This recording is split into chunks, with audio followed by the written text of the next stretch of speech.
یو نوجوانو کفل هغه ټول عمر ډیره عجیبه زندگی تیر کړو. هغه نوجوان انتهایی مالدارو، هر شپه به خپل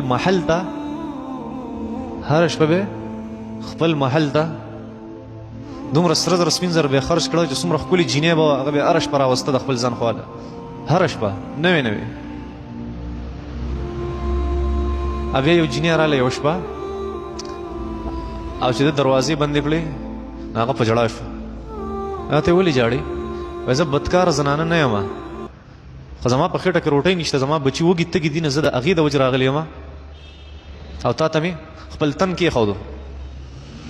د کفل د سترګو نه اوښکې روانې شوې او هغه ټول مال او دولت ول ورکړو، ته لاړ شه او د نن نفس زما توبه، زه بیا دا شی نه کړو.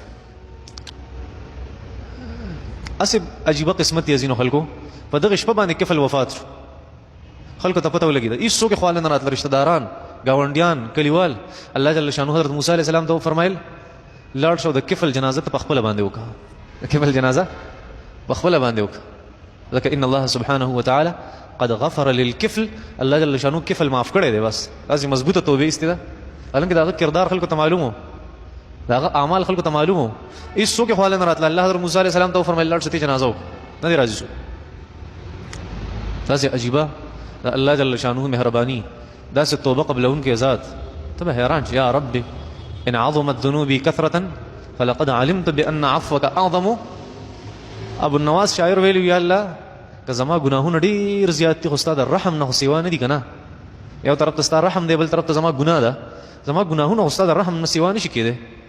ان کان لا یرجوک الا محسن، یا الله که صرف نیکوکار خلک او دیندار خلک هغه ستانه امیدواري او ستانه امید د رحمت ساتي. فمن الذي يدعو ويرجو المجرم، خدای زما غونډه کې مجرمانان د هغې خو بل خدای نشته، ته یو خدای بس. ما لي الیک وسیلة الا الرجاء، یا الله زما سره خو هېڅ نشته او صرف امید مې دی ستانه چې ته به ما وبخې. فاذا رددت یدي فمن ذا يرحمو، یا الله که لاس ته چوتم دا ته ما ته وایې چې واپس کا، ما ته بل رب وښایه چې زه د هغه خواله لاړ شم، د هغه نه دعا وغواړم. بل رب خو نشته زه چاته لاسونه هغه پورته کړم، د چا نه وغواړم. یا الله جل شانو ډېر بخونکی مهربانه ذات دی. دلته چې الله جل شانو فرمایي ومن یعمل سوءا، چا چې یو بد کار وکړو او یظلم نفسه، یې په خپل ځان باندې ظلم وکړو، ثم یستغفر الله، بیا د الله نه بخښنه وغوښته، یجد الله غفور الرحیمه، بیا به الله عمومي بخونکی او مهربانه. دا آیت مبارکه دوه کسانو بارکې الله جل شانو نازل کړی.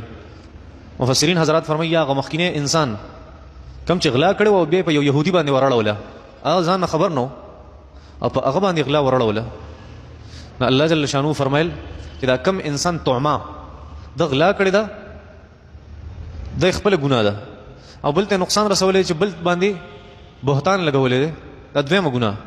او من یعمل سوءا، چا چې یو غلط کار وکړو، سوء اصل کې هغې کار ته وایي چې بل ته تکلیف ورسي، بل ته تکلیف ورسي دې ته سوء وایي. ومن یعمل سوءا، چا چې یو بل کار وکړو یعنې متعدي ګناه، د چا څه پټول، د چا نه څه غصب کول، د چا نه غلا کول، دې ته سوء وایي.